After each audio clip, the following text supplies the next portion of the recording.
Good evening, and thank you for coming tonight. I'm Mary Schumacher. I'm the current chair of the Falmouth Conservation Commission, and I'm here just to introduce our speakers tonight who are going to present the vision and get your cooperation in helping to design the Falmouth Gateway Park. First up, we have Betsy Gladfelter, who's with the Conservation Commission and has had a lot of involvement with the river project. And also Jessica Rittenauer of the 300 Committee.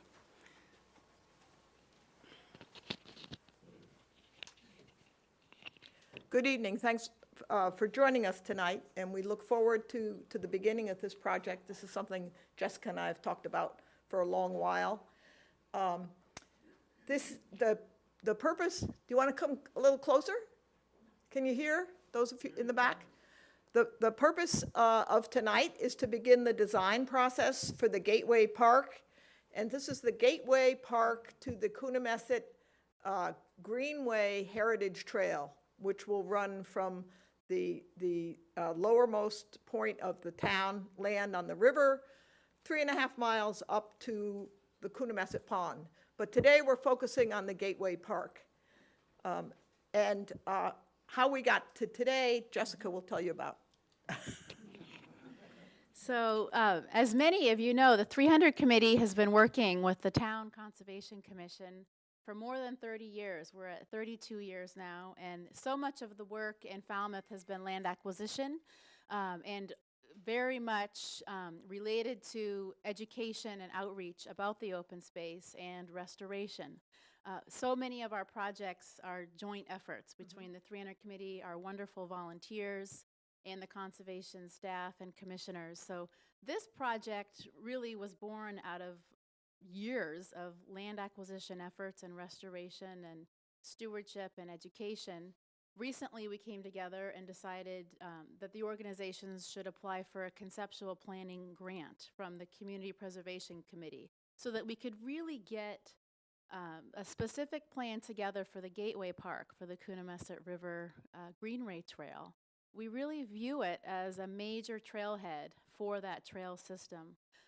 And you'll see in a few minutes in the video about the Coonamessett River Restoration Project that the plans for the trail include signage throughout the trail, but this Gateway Park is really a special place in the sense that it's like the major trailhead, as I said, but we want it also to be able to convey some of the important history of the area.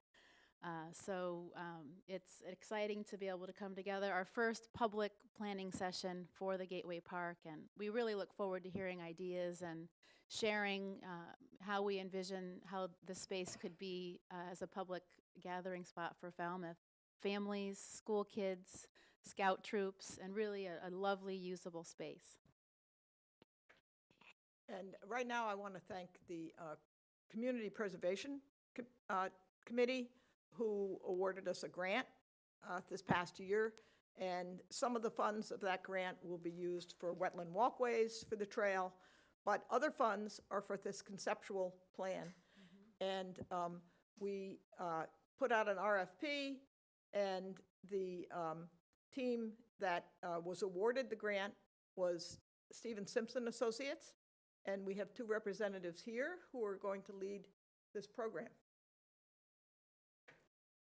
This is Joe Waller and Eddie Marshall. You can show the video now? Yeah, you can show us first. Okay. Do you want to start up with the video first? Yeah. And, okay. I'm Joe Waller. This is Eddie Marshall of Stephen Simpson Associates. Eddie is just going to talk quickly about our history here in town. So Stephen Simpson Associates actually has a long history here in Falmouth. We currently don't have an office here now, but I still live here. And we've been here for over 25 years. We actually did work on T-Ticket Park, which I think is a really nice segue to what is going to be looked at tonight. And what I think is interesting is both of these land areas were spring sapping valleys, which kind of harked back to the original geology of Cape Cod. So I think there's really a nice, interesting way in terms of what we did at T-Ticket Park, opening up that site, giving good access to it. That's kind of part of the foundation of how we're looking at this Gateway Park here tonight. Now Joe is going to show us a video as well as walk us through some slides. And it's really about engaging everybody, making sure that everybody has a voice, and we can start to build on what this Gateway Park is. And it really isn't us designing, but it's us working with you to build a better design. So Joe, do you want to go through the video?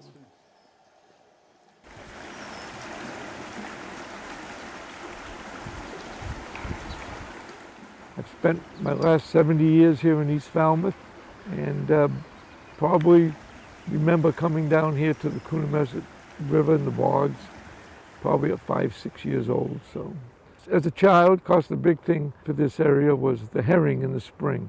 It's hard to think of how prolific the fish were. You couldn't see the bottom of the catch basin over there. The runs would just be so thick. I mean, literally, you would not see the bottom of the river over there. There used to be 1 million herring in the Coonamessett River. 1 million herring in 1927. And now there's less than 30,000. I realize now, at that time, if you told me that those fish are going to become almost extinct, I'd say, are you crazy? Are you kidding?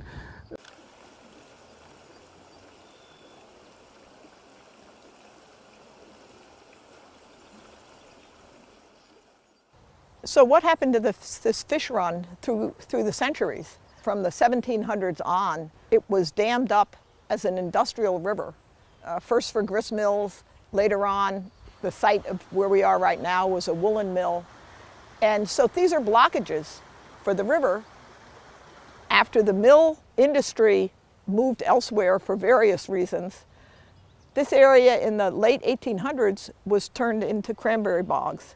And one of the things about growing cranberries that was discovered here on the Cape is that cranberries grow better when you keep sanding the bog platforms so the plants themselves aren't buried into the water, they're above the water. Sand moves into the river bottom, makes the river bottom wide and sandy, and from the point of view of a fish trying to get upriver, you're easily spotted by predators from above. It also makes it shallow with no shade on the side, and it increases the temperature of the river.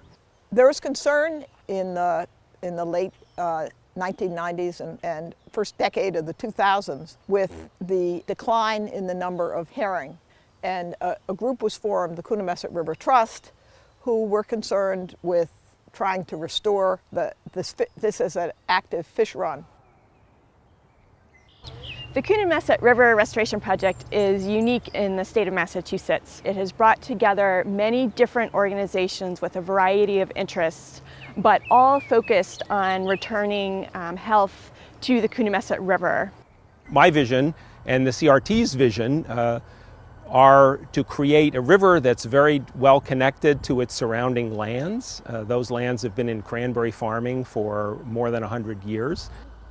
DER's goals for the project are to restore the natural river and floodplain processes along the Coonamessett River. It is expected to increase the numbers of river herring that return here every spring.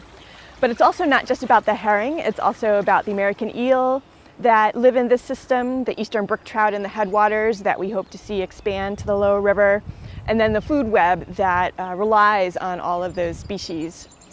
Where we're standing right here is kind of on this bridge between the freshwater system of the Coonamessett River and then the marine and ocean environment downstream from us. And the river herring are the vital link between those two systems. So they grow up out in the ocean, and then they come swimming up the rivers and give birth to their young in the freshwater. And so both food webs rely on those river herring, the ocean food web and the freshwater aquatic food web. And so the Coonamessett River project, by removing the various blockages in the system, will essentially open up that link between the ocean and the freshwater.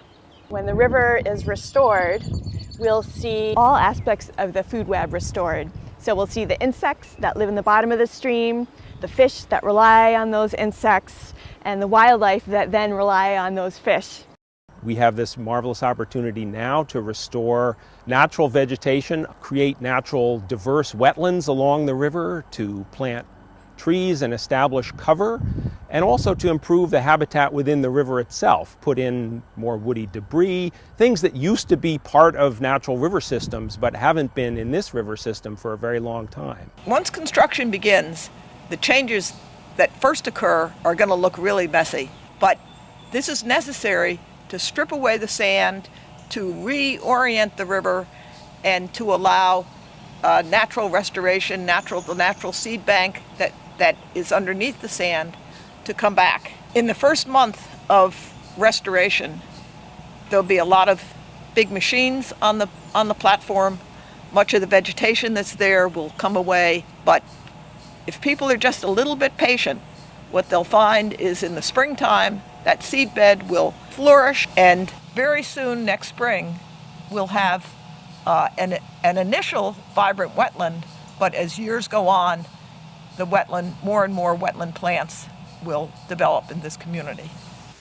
Obviously, one of the goals of this project is to restore the natural functions of the river, to bring back the fish populations. But equally important to that is the human aspect. And all along, we've tried to keep both goals in mind. One example of a project that does both is the fish tagging effort that the Coonamessett River Trust has done. This tagging program gives us important information about the movements of fish, how long it takes to get up the river, where they get blocked, and where we therefore need to target our restoration efforts. The tagging also serves as a way to reach the public, so we let them adopt a fish. That's part of what's really cool about it, is a lot of kids in town get to adopt their own herring. People donate money to pay for the tags and the tagging program, and the kids get to adopt a fish. And the Mullen Hall fourth graders, for their graduation field trip, are going to come to the river, and again, they'll get to see the restoration and their adopted fish, what they've had to go through in order to get up to the pond. This has always been an important recreational area. We want to continue to have areas along the river that can be accessed by all ages and all abilities. About 10 years ago, Beth Schwartzman of the 300 Committee convinced them how important it was to sort of complete the conservation buffer along the river. And in fact, it's almost complete. And so from the Coonamessett Pond down here to the lower bog, there's a trail that goes entirely through conservation land, either owned by the town or owned by the 300 Committee.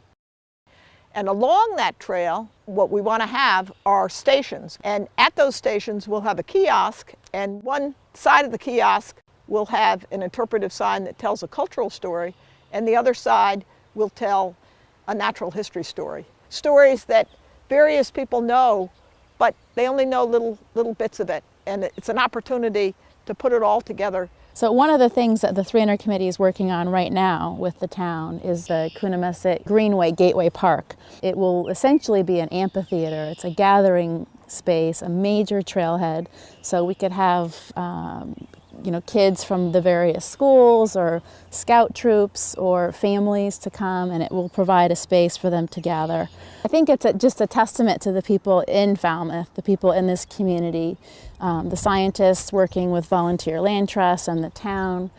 When a group of people come together with a vision and determination and collaboration, that they can achieve something fantastic. So I'm excited to see it come to fruition and to be able to come back here with my family and with my son, so that he can walk across these walkways and just sort of take it all in.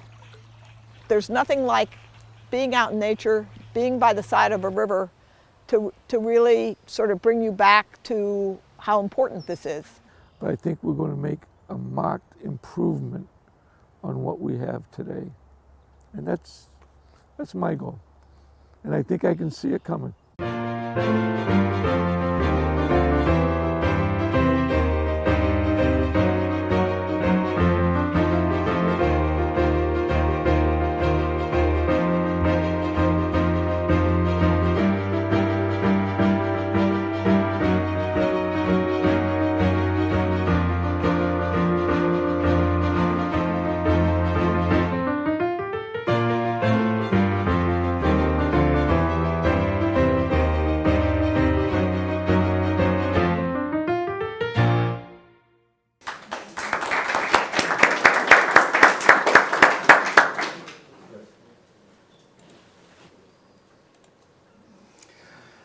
Well, that's a great introduction to all the efforts that have been undertaken here at the Coonamessett River. As alluded to in the video, we're working on a small portion of this much bigger project. We just have a brief presentation here. As was alluded to by Betsy and Jessica, this is an initial presentation. We're looking for your input here. We don't have design proposals at this point, but really soliciting input from you about what you hope to see at the park, what amenities could be integrated into the site, how you're using the site presently. I was able to visit the site with Betsy, and we ran into a number of users that are currently passively using the park, have dog uses in the river and other aspects, just enjoying this landscape. So we'll start on our presentation. Our introduction slide here is a beautiful mural that was put together by the T-Ticket Elementary School's second grade class that came and visited the bogs with Betsy and others. And we're taken by the heron, which is a big part of this project. So the project is initially for the restoration of the lower bog. Here, our access is off of John Parker Road. Currently, there's a narrow driveway here that comes in off of John Parker and drops down approximately 10 or 12 feet to this casual platform at the edge of the bog. This area in the dashed line is the approximate location of where this trailhead amphitheater Gateway Park is envisioned to exist. There's a beautiful heritage tree at this corner of the site, and there's an existing mass of pine oak forest on either side, which are framing the existing bog. The river will be restored in a more natural form to slow the flow, and there will be some grade change between our platform for the Gateway Park trailhead and that restored vegetative buffer along the river. As part of the greater plan, as alluded to in the video, there will be a trail system, some of which exists today, which will link through Gateway Park and around the perimeter of the restored bog. What I think is interesting about this is that even though we call it kind of the trailhead, but from this vantage point, you have this great view down the river. And so you can get to stand there and really understand it.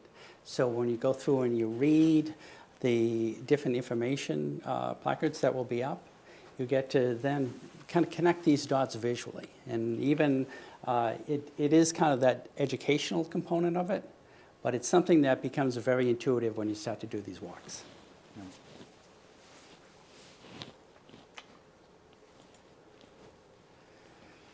We looked back at some of the historical maps. As was discussed in the video, this river system has gone through multiple iterations throughout cultural uses of the river, from the natural flow of this tidal river from the Coonamessett Pond down to the ocean, through the early 20th century, following the woolen mills, the development of the dams and cranberry bogs, which started to bisect the river system, as was discussed in the video, to its current state, where we have cranberry bogs, which haven't been farmed in a number of years. So I think that, as was talked about in the video, there's an opportunity to bring that history forward in the Gateway Park, as well as through those kiosks, to really talk about the cycle of land use on the Cape and land use specifically here. These are some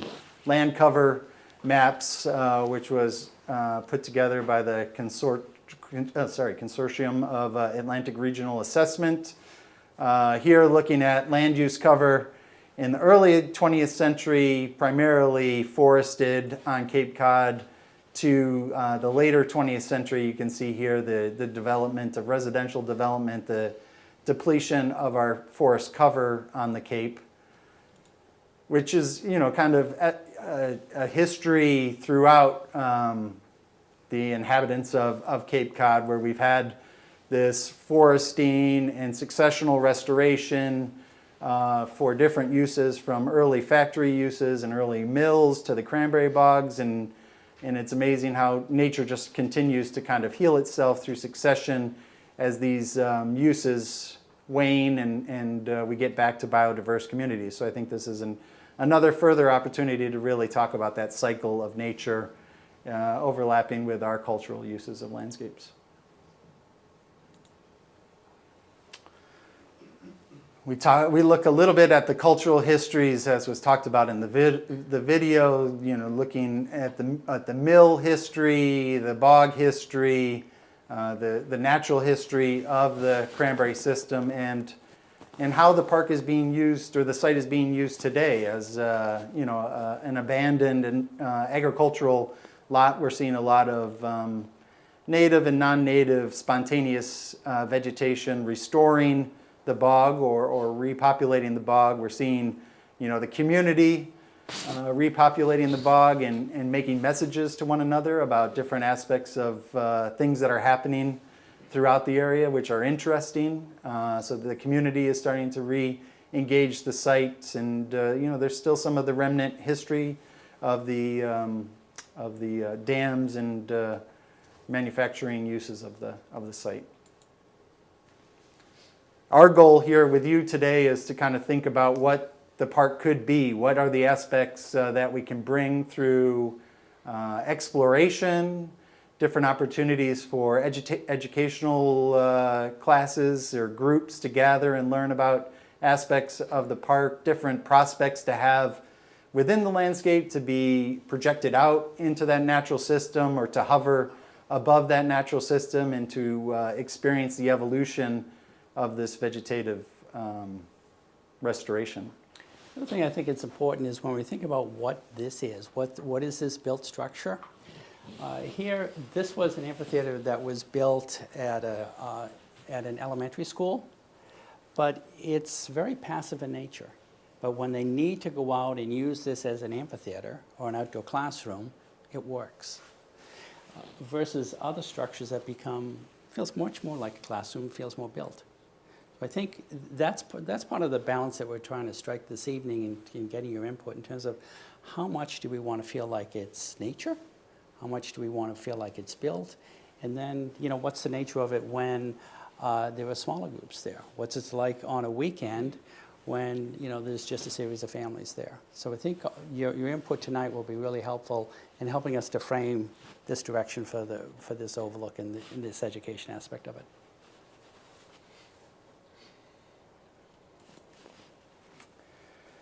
The site is currently serving as an educational opportunity for field groups, field trips from the different elementary schools out here. Here's Betsy with a group of students, exploring the different functions and occurrences along the river today. And that concludes our portion of the presentation. We can open up for comments, questions, input. If you do have a comment, we ask that you come up to the microphone so that it can be picked up on the closed circuit television. Are we going to jump back to the plan? Yeah, just so.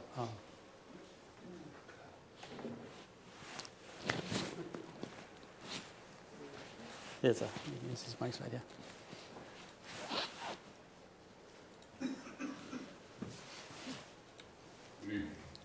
I didn't see any parking area. Where do you plan to park these buses when you bring all these school kids down there? When people want to go get heron, where are they going to park? I see walkways and stuff, but no area for parking. And I wonder, is this further expansion? You're going to go up to Pond 14? What's the plans in the future here? This is currently just an existing conditions plan that we're just noting what exists today, but there will be parking for a number of vehicles near the Gateway Park headway.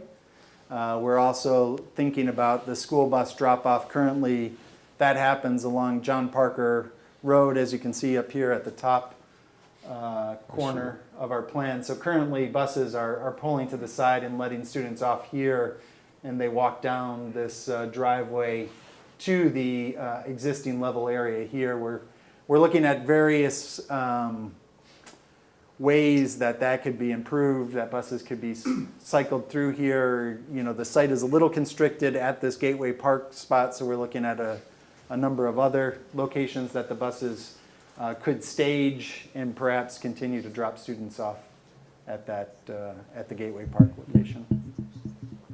I think you bring up a good point, because I think when you think about the bus drop-off, how practical it is, it also will start to influence the number of students or teachers that would be there at any given time, which in turn would start to influence the size of the structure and the nature of the structure. But When you say structure, what are you speaking of? Similar to what some of the images that we had in some of the earlier slides, some kind of it would be open, some kind of a shade structure. The idea that we wanted to kind of anchor the trailhead with more of a built form. Betsy, do you want to feel that? Yeah, do you want to? Yeah. I'll take this one. I want to address two things that you mentioned. One is the lower dam is going to be removed, and the southern part of the lower dam has a series of granite blocks that, that form that lower wall, and those blocks are going to be saved for some sort of potential amphitheater that could be designed. And the other question I want to address is your herring question. That's something that I talked to Chuck Martinson about, the herring warden. And in the past, this is where people collected herring, when you could collect herring.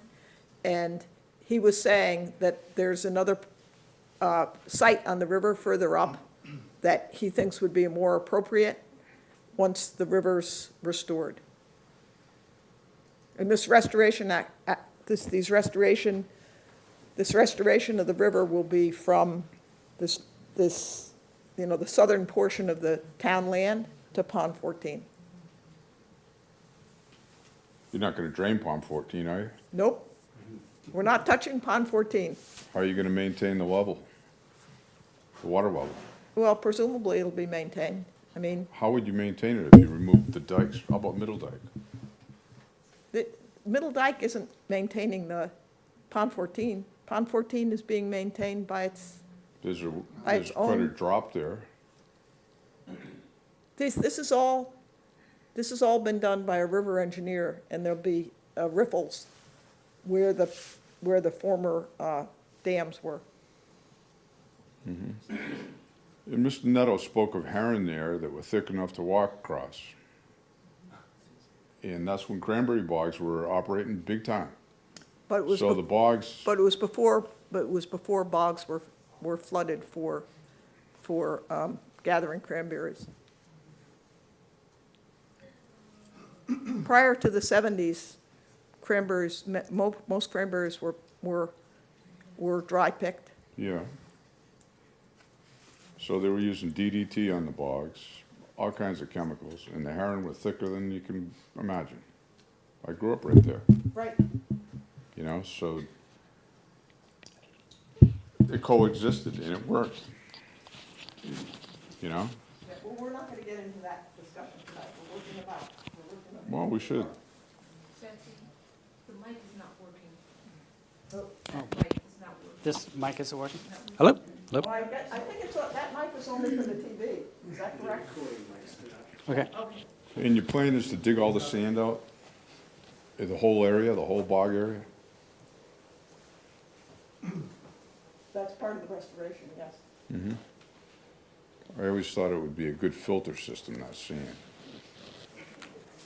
Maybe if you left some of that sand in there, that would work as a good filter system and just do the river area. Right now, it's growing in nicely. The trees are shading that. It seems like it's quite an impact,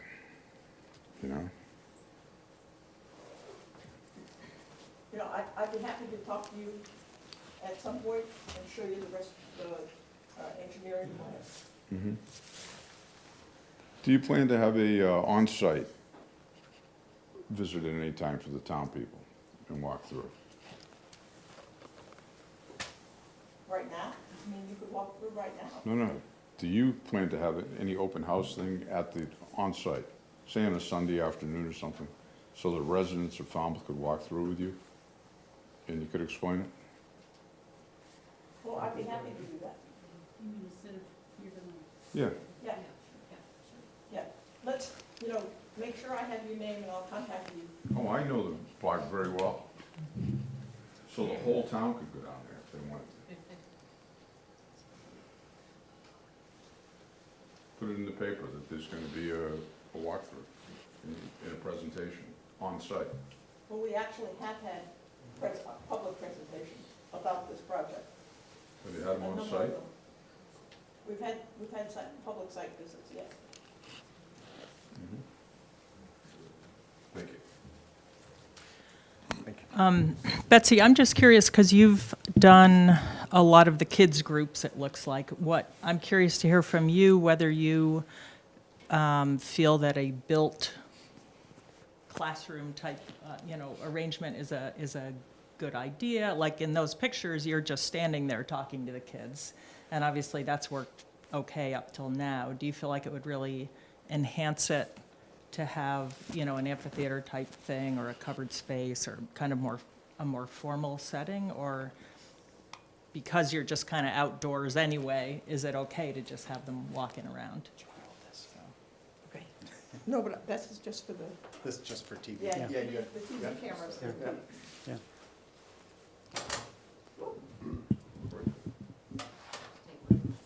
All right, can you hear me? No,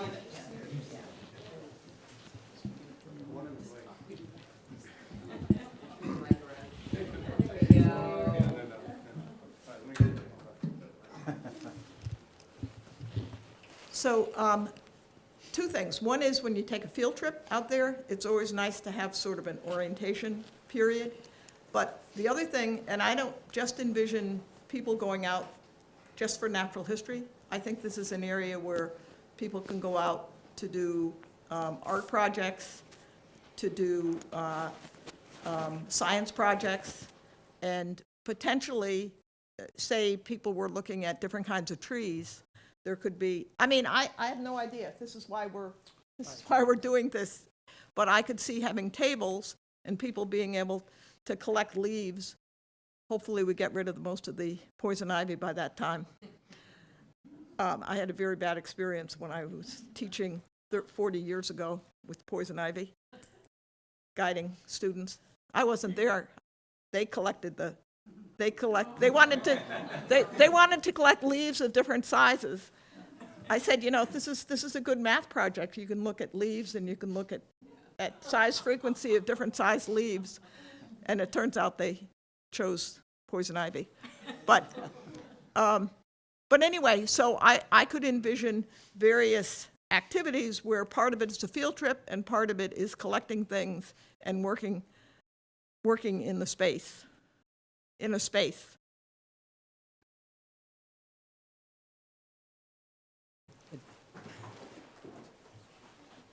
I am Chris Neal. I had a question. So if you look at, you showed a picture of some options for structures. And I'm just curious to get your opinion after looking at more of these than most of us have maybe, which ones do you think work well? What do you think doesn't work in terms of the kinds of things that you've seen? And I guess just to offer my personal sense of it is that something that defines a space might be good, but a big structure isn't necessary there and would kind of just be more than, more stuff to take care of that might not be used all that often. But I think some kind of way of defining a space where when the kids were out there and some of us guided them around, it is good to have a place to sort of start But I don't think it would take much definition of that space. I guess that's my. I think these points are excellent, and certainly what we would look to achieve is something that has the balance to size and scale, understand the groups that are coming in, understand how this structure may be programmed or not. But I do think the important thing is to have that experience of experiencing the river, not experiencing the structure. So I think our most ideal ambition for this would be people come and they use the structure, but the intention is always on understanding the environment, understanding the new wildlife habitat that gets created, and understanding the river. And the aspect of this structure and the amphitheater falls to the backdrop. And it just becomes a facilitator to have students use it and the community use it.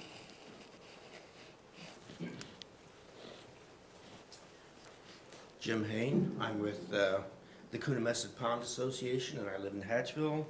I have a couple points that I'd like to make. And the first, generally, what I'm seeing, it looks like things are going in the right direction.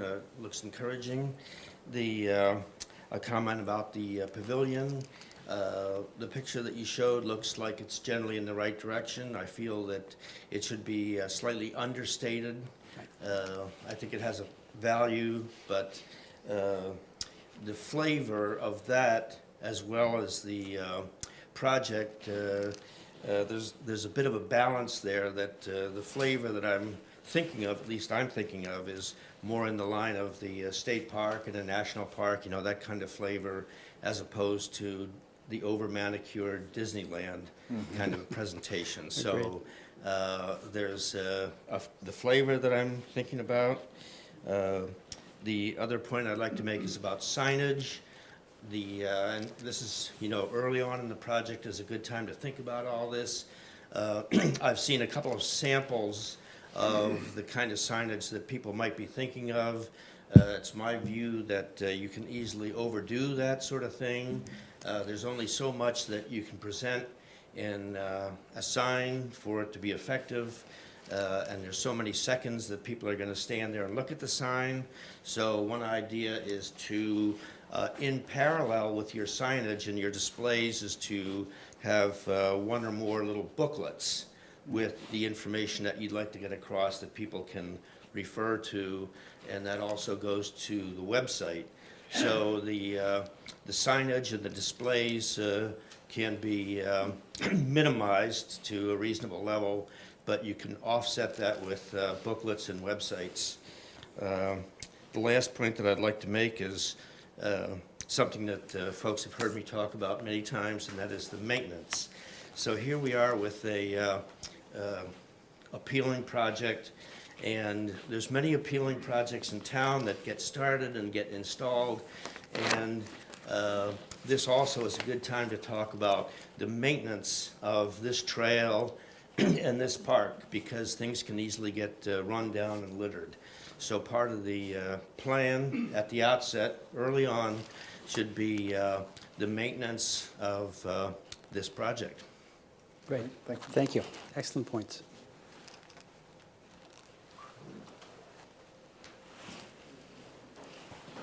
Hi, my name is Tim Souza, and I grew up in this area. And I was wondering about, first of all, what, on your model there, that graph thing, it said nature will take care of itself. What's the problem just leaving it alone? Even putting that, with a turtle's nest up there. I used to gather turtle eggs like a bastard up there with my kids. All along all that sandy area. And also, people, I don't know if they're still doing it, they were trapping muskrats up in there too. But I just can't understand why you want to mess with something that's working. Well, I would certainly defer to Betsy, but I think in terms of how it's working, when you think of the number of herring that was running 100 years ago versus the herring that's running now. Maybe 20 years ago, and load the back of my pickup truck with herring. Fertilizer, lobster bait, bass bait. And what's killing the herring is the damn draggers offshore. I work on one. Mm-hmm. I've seen it. But as far as the herring coming up there, I remember the hottest days. They'd lay to in the back pool. As soon as it got cooled down, they'd come up. Mm-hmm. We chased herring all up and down that river, and having fun at it. And one of the ways we used to get them, which I saw now, was when you're tagging them like that, the silt would get in their gills and drive them back down. You have one kid just throwing sand, another kid back there scooping them up. And we, used to take the row, and we made money at it. But I can't see why you want to mess with something, turn it into like a city thing. Just let it go. Well, I don't think we certainly want to revert back to nature in terms of anything that we're looking at for the trailhead. And we want to certainly make sure that this kind of fits into the context of the river. And I would defer to the experts with regards to the river restoration. But it certainly seems when we think about, well, certainly the slide that we showed with what's happening to the land on Cape Cod with the amount of residential areas, that also kind of signals the amount of lost habitat for all of wildlife. I think. Yeah, but isn't digging this up for just I've seen deer back there this spring, last winter. I mean, I would Everything. guess But doing once all we have that, this won't that drive them done, away? all the aspects of either deer, a better diversity of native plants, birds, it becomes a richer environment for them. I just don't understand. I'm sorry, I just don't know. Betsy, do you have anything that you could add in terms of insight? And Hi, how are you?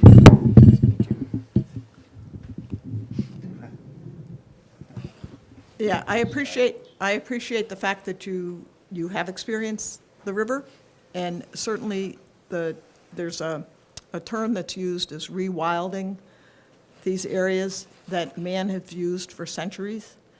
And this used to be a mill stream, used to be a mill. Yeah, so it used to be, it used to have a pond, and then it turned into cranberry bogs. But originally, and people say, is it going to be exactly the same as it was 400 years ago? It won't be. But you can restore the functions of a river, and part of the functions of a river are not just the river along the river bed, although the river bed habitat itself will improve with this project, but it's also the floodplain. And so removing these berms will allow all of that platform to be wetland habitat, to be a diverse wetland habitat. Some of it will be grasslands and shrubs, but along the river to encourage the recovery of fish, there'll be shrubs overhanging the river for shade, but there'll be a diversity of wetlands restored in this habitat. I just don't understand why you just let it go.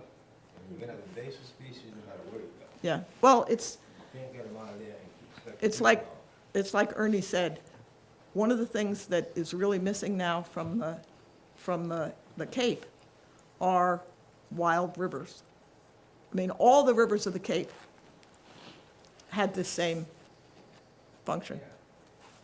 But in the model days, and it'll take care of itself. Yeah, I think this is jump-starting This is that jump-starting that process. that you know, process. Yeah. Well, it's and also to restore this floodplain connectivity. Could I get before we leave, this is my number? Sure. And phone, so you can send, keep me up, because I'm still kind of confused on this. Hi. How you doing? Good. My name's Charles Orr. I'm an architect here in Falmouth. And as an architect, I'm usually advocating for structure. But in this case, I think a structure there would probably be not the right thing to do. I'm thinking about the tree coverage that we're anticipating along the river to protect the to protect the fish, both in the temperature of the water and the birds that are getting at them. I imagine a space there at the heritage tree or at that park could be defined by canopies of trees and hedges and more natural material than actually putting a, you know, you showed an image of kind of a bandshell kind of thing where you had a cover over it. And I just don't see, the kids that are going to be there are going to want to be down at the water. They're going to want to be in the water if they can.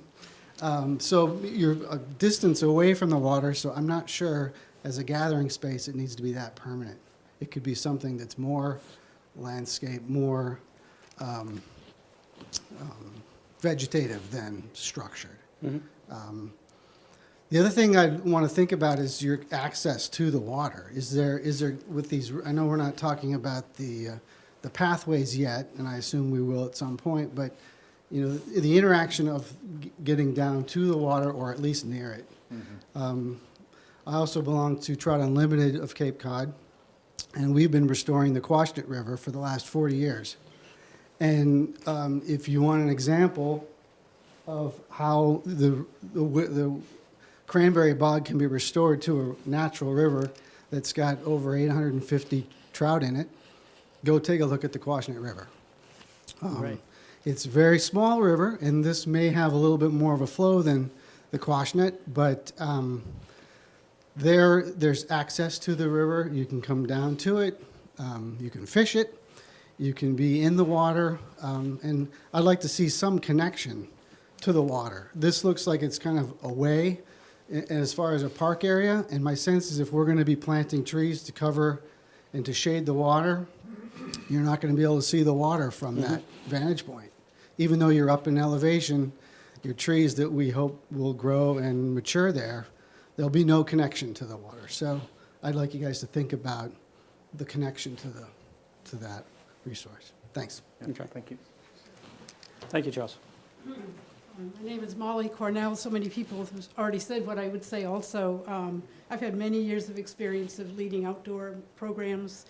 There's a lot of talk about students, children coming, but we need to think about all ages, multi-group, adults. I mean, I could see bringing people from Atria down there, family groups, and so you'll have a lot of kids around. They can sit, they can stand forever.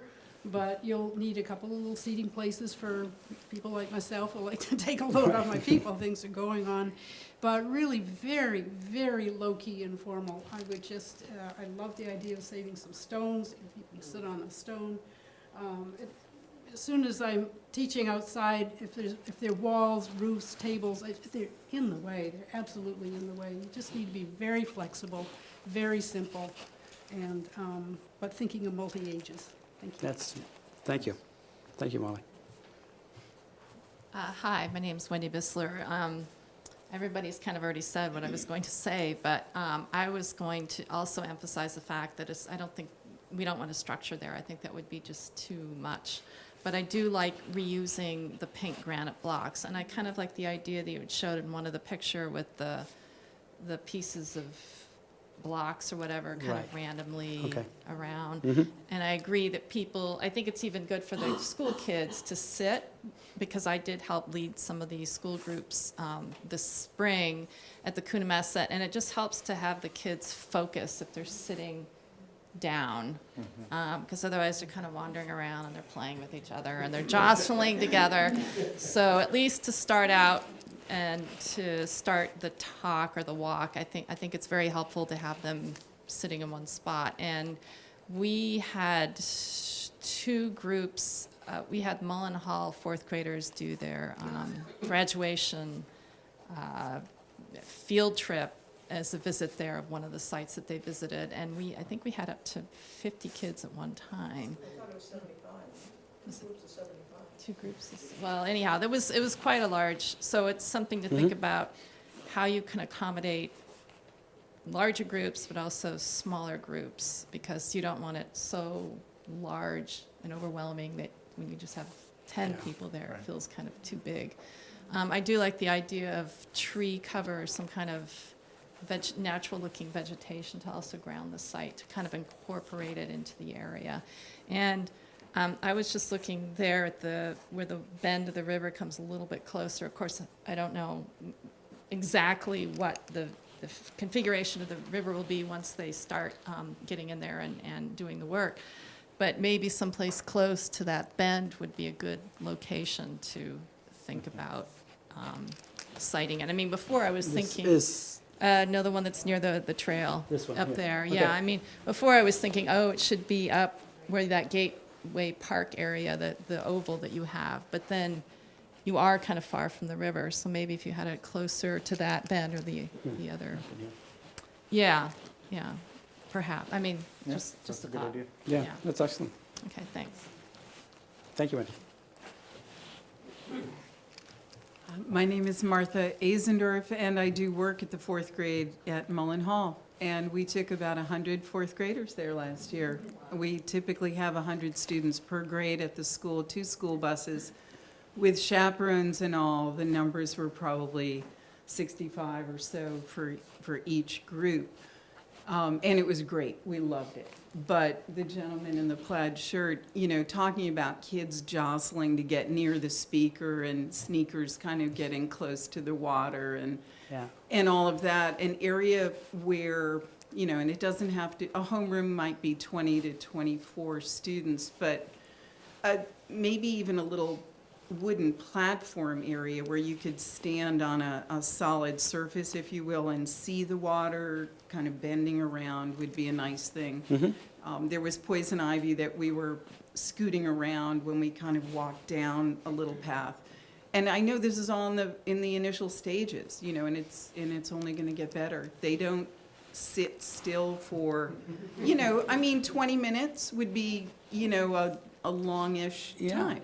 Because Absolutely. you're outdoors and you want to get going on the outdoor activity. Yeah, they want to go see everything.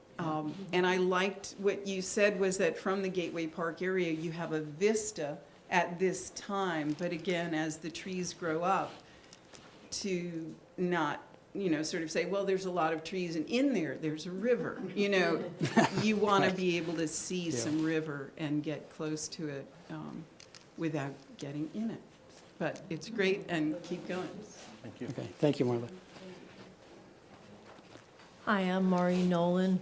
I've just moved here in March from Illinois, and I was partially involved with a restoration project there, and I just wanted to comment on residents who know and love an area, and they really have a hard time with change. And I understand that, because you do like to see things that are the way they are. But in restoring, this one particular place in Illinois was called Springbrook Prairie, and it wasn't a prairie at all.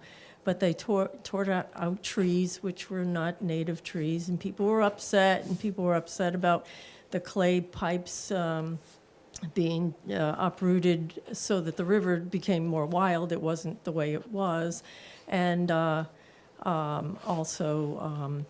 just a lot of change. But after the whole thing was done, which it is now, it is the most beautiful tall grass prairie with people riding their bicycles and enjoying the prairie. And I think that the vision of what it's going to be really needs to be really foremost, so that you can kind of get over some of those bumps. I also wanted to comment on the gentleman talking about the sand. I was involved in river restoration I taught 4th and 5th grade, and we adopted a stream. We did a lot of that too. And sand was an enemy to a river bottom, because the river should have rocks and pebbles and things, because that's what the little tiny creatures live in. They get smothered by sand. So sand was not a nice filtering system. It was something that smothered the small organisms that fish eat. Thank you. Thank you. Excellent points, Maureen.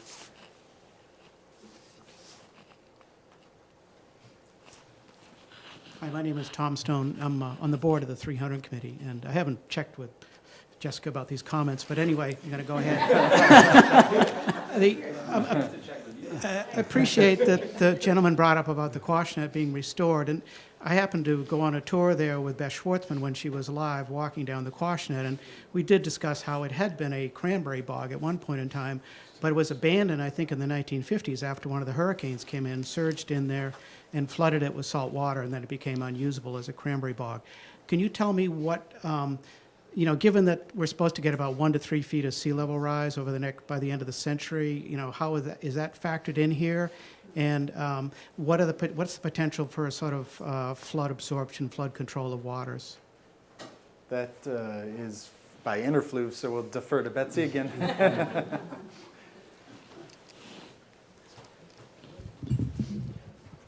Actually, that's a really interesting question, because there, if there is coastal flooding, this is an area where it gets very narrow, and because right now there's a wall there, the water would rise very rapidly, and so potentially this is an area where floodwaters could go into this area, like in a hurricane. And one of the aspects of this, one of the aspects of reestablishing floodplain connectivity is developing resiliency in these areas. And as sea level rises, it's expected that the saltwater vegetation will eventually migrate upstream. I mean, this will be a natural succession.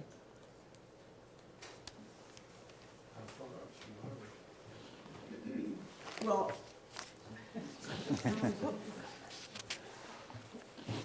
right now, the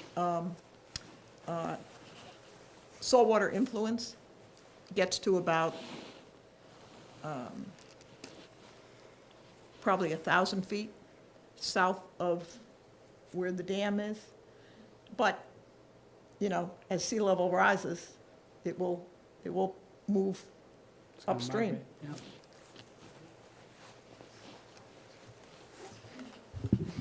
I'm Dave Garrison, and my wife and I live on nearby on Flax Pond. So this is our neighborhood, and we're very excited about the project. I must say I'm a little discouraged by the presentation on the screen as it relates to where the last presentation that you made in the late spring, early summer, I can't remember exactly when it was. A number of the comments you've had tonight reinforce what I'm saying, I think, which is the visuals that you're presenting don't help us understand how we're going to connect up to the river itself. What you describe as a pathway is actually a road that runs around the lower bog and middle bog. You can drive a truck on it. And we all walk that all the time. But what I think we want to know about is how are we going to be able to actually interact with the river itself, which is not going to be from that roadway. And these visuals don't help us understand that. And a lot of the comments you've had tonight I think, are probing that question. What is the connection, not just for the kids, but for anybody else who's walking there? Now, the last time you had this presentation, I raised this point, and I'm going to raise it again. I do think that you need to come to terms with the John Parker Road. This road is a very busy, high-speed road, 40, 50-mile-an-hour traffic, up and down. You're talking about connecting up lower and middle bog with the upper bog in terms of a pedestrian activity. So the idea, I presume, is that folks will be invited to walk around, perhaps starting down here where the parking lot is, and walk around the first two bogs and then keep going, which is to say crossing John Parker Road, an interesting proposition done carefully by those of us locals, and then up around by Pond 14 and then coming down the other side, and then crossing John Parker again.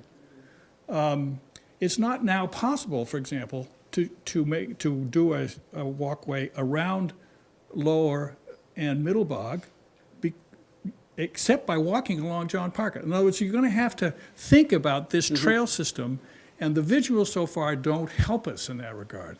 And I'm disappointed that there isn't more along those lines to help us understand how we're going to physically connect with this project. And so I urge you, before the next presentation, to have made progress on that so we can better understand what's taking place here. Now, the other thing I'd like to know about is, when is this going to start? Because the last time there was a discussion about this thing getting underway, maybe in August, but certainly by the fall. There's an awful lot of wood that's piled up down there, but I don't see evidence about when it's going to start. So I would like to have some information before this evening is over about when the project's actually going to begin. Betsy. You feel that one. I can actually give you that information right now. And we were waiting for a start date, but we actually have hired a firm who will be beginning this work next month. And the selectmen will make an announcement on Monday night that the work will begin next month and give the parameters that when work is going on, the several months that work is going on, that the lower bog will be, no one will be allowed to be on the lower bog except for people who are actually doing the work. You brought up another point which came up in a meeting that we had a couple of weeks ago, which is, this is actually showing the scheme of the restored river that's 30% longer than it currently occurs. But the idea, and this was a really good idea that somebody brought up, and it's come up several times tonight, and that is to tie some of these areas where the river naturally is close to where that road is and have access to the river for several points along. And in addition, there'll be 2 wetland walkways at the lower bridge and at the middle bridge where there will be direct access to the water, and there'll be a platform by the water so that people will be able to sit and enjoy the water side. But that's an excellent point.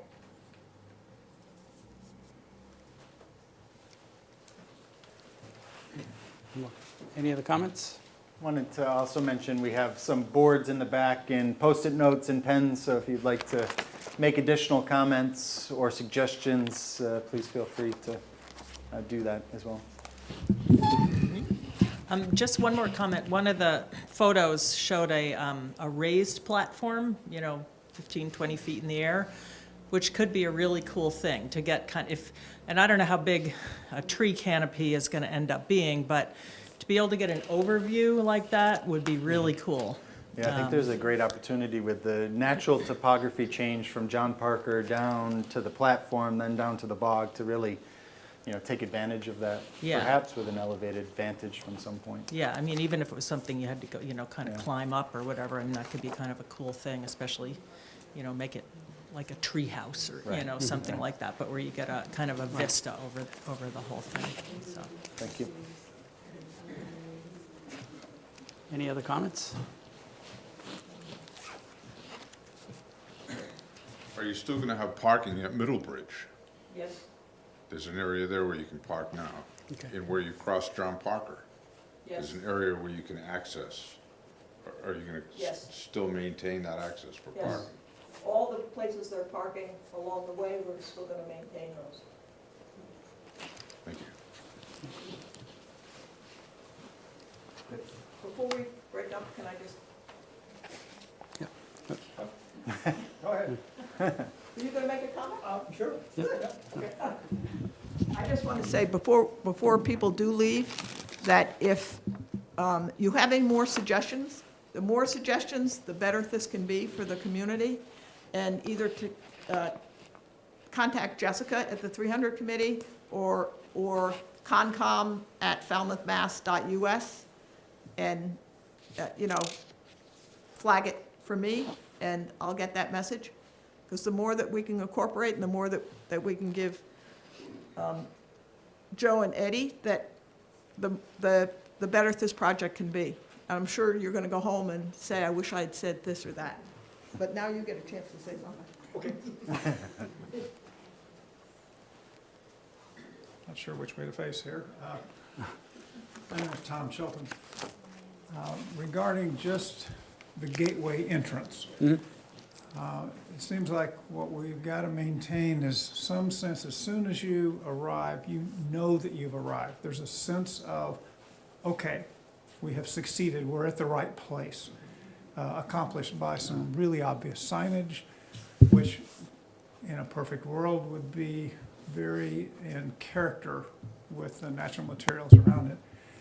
And then beyond that, since we know that we've got two different types, at least two types of visitors, organized groups, school groups, or other groups from some of the housing projects, whatever, and then individual families, just very casual.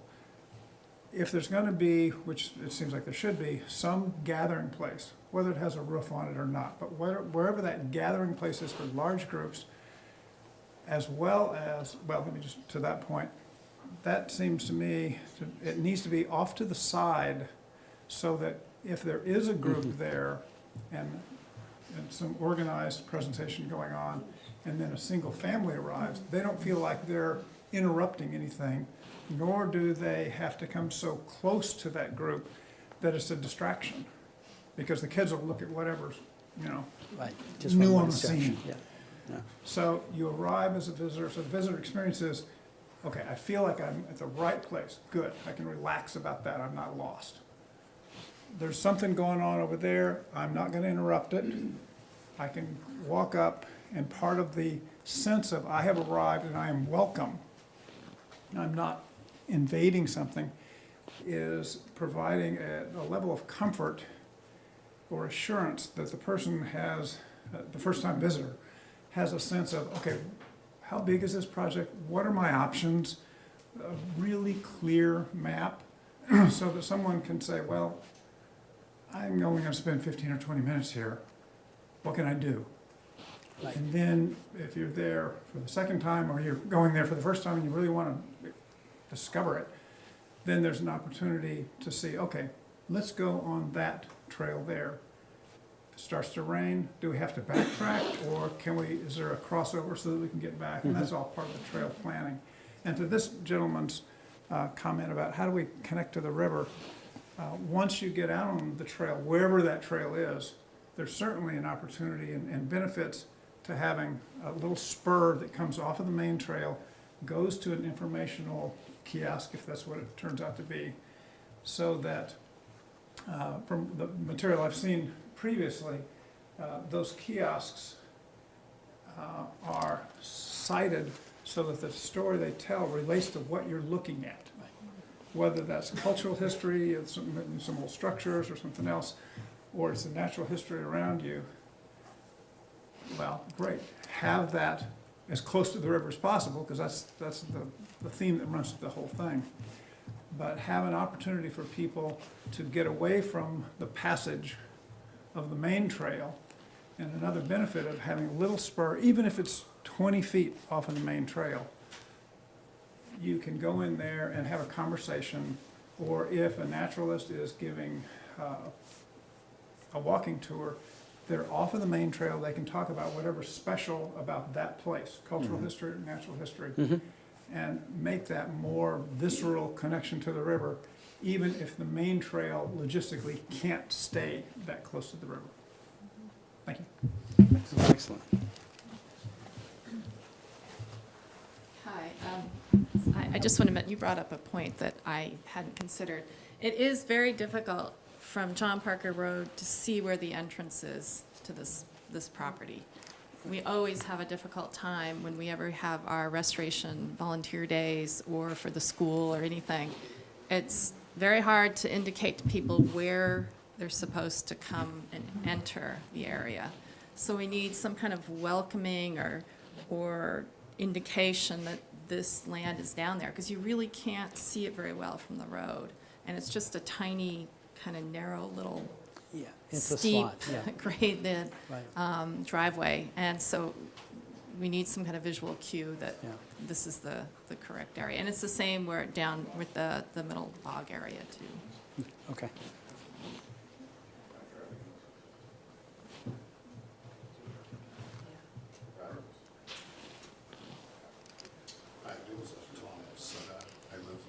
Tanglewood Drive in the south there. About a month and a half ago, you all had contemplated perhaps getting access on the west side through Tanglewood Drive, the Grassi property. You just mentioned within a month you're going to start some construction. Have you committed to that entrance already and abandoned the Tanglewood Drive potential entry, or is that still a possibility? Well, I was only invited along on that. You can get to that. Yeah, so, there's, at this point in time, there's no plan to purchase additional lands to access this area at this point in time. So I think we would be focusing on how do we get to this Gateway Park area from existing access points from John Parker Road. There's always possibilities in the future, but there's nothing on the table right now. Because when I was at your summer meeting, you seemed pretty excited about having western access to this area. You took a tour of the property and all that stuff. So that's my question, is that abandoned now? And you're going to concentrate on that other area? We're concentrating here right now, and I'm happy to talk with you in a little bit more detail after the meeting, but for this No, the reason I'm part, asking it's is this that, you know, if it was still an idea, but concentrating on the staging area up there may not be appropriate, so I just need clarification on. The other land is not part of this project. It's not in our acquisition plan right now. That's what we do. Thank you. Any other questions, comments? I do think it's important if anybody has any thoughts later that they do use the website to add those comments. I'm just going to take a second and to summarize some of the high points, which I think were excellent. I think the traffic on John Parker Road is an important consideration, how you see it, where buses park, how people would cross John Parker Road is important. The scale of what gets built and make sure it's contextual, make sure that it fits the area. I think that was also excellent point. Have it for a range of ages, making sure that different groups can kind of work together. And also think about what's the vision in the, you know, I do think we do have to ask and be able to answer the question, why are we doing this, and you know, why are we changing this? And I think that it's a very valid point. And just to wrap up some of my comments, I think anytime we have a meeting and an architect says don't build anything, we've had a nice meeting. So thank you, Charles. Joe, do you have anything to wrap up? That was great. No, thank you for the comments. So this was very helpful for us. Yeah. Thank you. Thank you. Thank you for coming out tonight, Joe.